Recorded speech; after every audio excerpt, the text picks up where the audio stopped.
You've seen this image. I mean, how can you not? It is the cover art for Halo 2, which on its release was the greatest selling video game of the time. And as you can see, Master Chief is holding 2 guns, which is indicative of the dual wielding system that was implemented into the game. And its sequel, Halo 3, also had this feature. However, no games after did.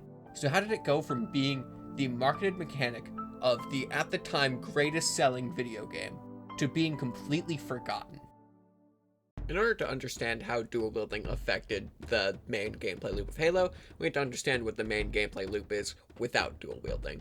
The easiest way is, of course, to just go over Halo 1. Halo Combat Evolved's combat is based around the golden triangle, which are guns, grenades, melee.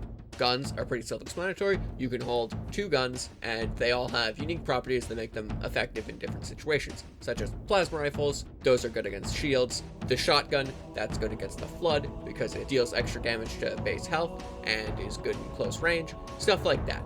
Grenades are good for clearing crowds, however, they are in such short supply that they're more of a last resort for when things get dicey.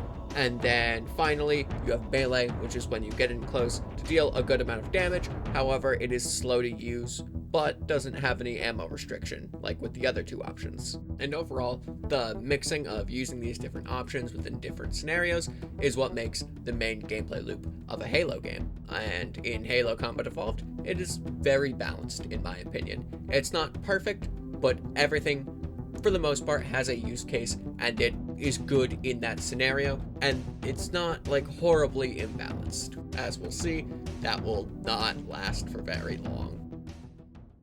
Now, when the cover art for Halo 2 was released, Master Chief here is holding 2 SMGs. In Halo Combat Evolved, you can only hold 1 weapon at a time, plus your spare in your back pocket. So this was a good sign for the future. And in-game, you can mix and match any 2 one-handed weapons by dual wielding them, and it is so cool. It looks awesome, and it works between every combination of weapons. You don't have to just use 2 pistols. You can do plasma rifle and SMG, plasma pistol, magnum, 2 magnums, SMG, magnum, anything. You can mix and match all of them, and it's incredible. And it adds a lot of sandbox variety as well. You can do things like the noob combo from Halo 1, where you strip shields with a plasma pistol and then do a headshot with the magnum. Now you can hold both the magnum and plasma pistol at once and deal that. Maybe 2 SMGs in order to just suppress fire. Anything is possible. However, it kind of messes with the balancing while also not being very good. Because you can't melee or throw grenades while you're dual wielding weapons, the golden triangle is completely broken. The entire basis of the gameplay no longer works. And on top of that, because every one-handed weapon can be dual wielded, it needs to be balanced, assuming it'll be dual wielded. So now things like the Magnum are a shell of their former selves. They're barely usable, both one-handed and even while dual wielding. With the nerfs you get from dual wielding, it's not a good weapon. And a lot of the Halo 2 guns suffer from that. The Needler is completely unusable in this game. It's kind of bad, but at the same time, it's dual wielding. It looks so cool, but the balancing isn't quite there. And with a little bit more time, I can see it being refined. Halo 2, it was made very, I don't want to say sloppily, but the development was very rushed. This is a well-known and well-documented fact. And so I can see the rough parts around the edges. It's excusable, especially since the game is still overall very good. The only other thing is you have to reload both weapons at the same time, which kind of limits the usability.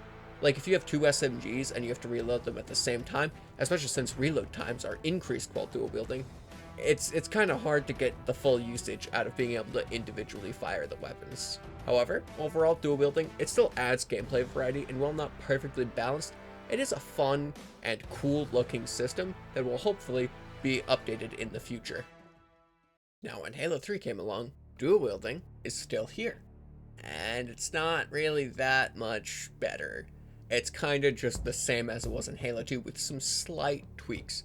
Things like the Needler is no longer dual wieldable, so now that weapon is a lot better because it's not balanced around dual wielding. And a very nice addition is that you can reload weapons individually. So if you run out of ammo with your SMG in your right hand, but you still have half a mag in the SMG in the left, you can just reload the one on the right and be able to continue firing with the other one, which adds a lot more versatility to dual wielding, and actually, like, you get to benefit from using that system. And the weapon balance is not as bad as it was in Halo 2, but it's also still not to the level of Combat Evolved. And dual wielding, it's still, you can't use grenades, you can't melee, and it makes the system still kind of, I don't want to say worthless, but it does significantly harm the gameplay loop not being able to have these things. That being said, with the rework of the Flood, it's a lot better to be using dual wielding against them, since now that the Flood aren't complete tanks like in Halo 1 and 2, doing things like dual SMGs has a lot more value against the Flood. Really though, your best use case for dual wielding in both Halo 2 and Halo 3 is to just dual wield SMGs to put out insane damage. That's really the only thing that is good with this system, and it's really just your best shot at making any use out of dual wielding. Overall, it's still better to just go in with the battle rifle, and that's it. Then when it came time for Halo 3 ODST, which was sort of a sequel spin-off to Halo 3, dual wielding did not return. And it's still based on Halo 3's engine, and it's understandable. As ODST, you're playing not as a Spartan, not as the Master Chief, but as an orbital drop shock trooper. And since you're not a superhuman cyborg like in the other games, it makes sense that you'd want to remove dual wielding to kind of remove the power fantasy element, since you're playing as just a normal human, and it adds to the game's overall aesthetic. But then when Halo Reach came along, another new Halo game, dual wielding is still not there, and you're playing as a Spartan in that game. Granted, you're a Spartan 3, not a Spartan 2 like Master Chief. So maybe it's because, you're a little weaker, and Halo Reach, it's a prequel, so maybe it's going along the Combat Evolved line, and the story is a bit darker, and it's about, losing. So it makes sense that you would want to remove more power fantasy elements. But then when it comes time for Halo 4, and Halo 5, and Halo Infinite, none of those games featured dual wielding. After Halo 3, dual wielding has not returned, and it might be for the better. As I said before, it affected the weapon balancing and kind of made all dual wieldable weapons kind of bad. And on top of that, limiting your options in engaging in the golden triangle, which is the basis for all gameplay, kinda wasn't the greatest implementation in a gameplay sense. So can you really blame Bungie and 343, now Halo Studios, for removing the mechanic when it wasn't all too great in the appearances it did make? I, for one, am a little sad seeing it go, especially stuff it was so cool. Look at the cover of Halo 2 again. It's awesome. And being able to mix and match dual wieldable weapons really added a lot of gameplay depth to the system, even if it wasn't perfect all the time. But still, it never returned. However, dual wielding has made some, kind of iffy modern appearances. First off, when the Master Chief Collection launched, it had Halo 2 Anniversary, including an all-new multiplayer for Halo 2 Anniversary based on the Halo 4 engine. And since it was a remaster of Halo 2, or I guess remake in the multiplayer sense, it had dual wielding in it, in a semi-modern Halo engine, since it was based on Halo 4 instead of Halo 2. So this is the most modern iteration of dual wielding. That being said, it is the same pretty much as Halo 2's implementation, so still not amazing. However, also within Halo Infinite, while that game does not feature dual wielding in really any sense, one of the new weapons that was added in the updates was the MI5K Avenger, which is an SMG of sorts. However, when stating how they balanced the weapon, they said it was meant to output similar damage to dual wielding SMGs, which was kind of one of the best use cases of dual wielding as a system. So it is nice that homage is being paid to that, but it is also a bit telling about how important dual wielding was, in that you took the best use case for dual wielding and could just make it its own weapon.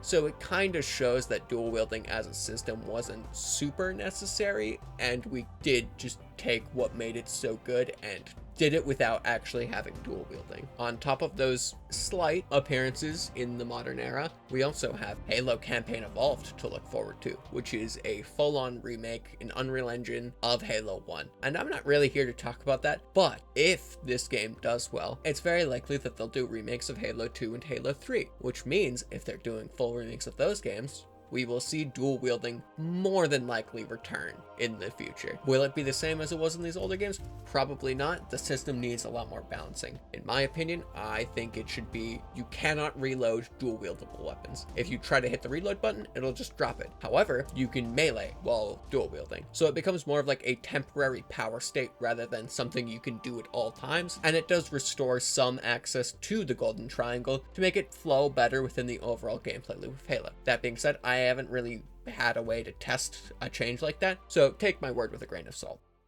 But what do you think about dual wielding? Was it a misunderstood mechanic that needs to return in future, or is it completely superfluous to the gameplay loop and the games are better off without it? Let me know down in the comments below, along with what changes, if any, you would make to dual wielding. Anyways, that's it for me. See you.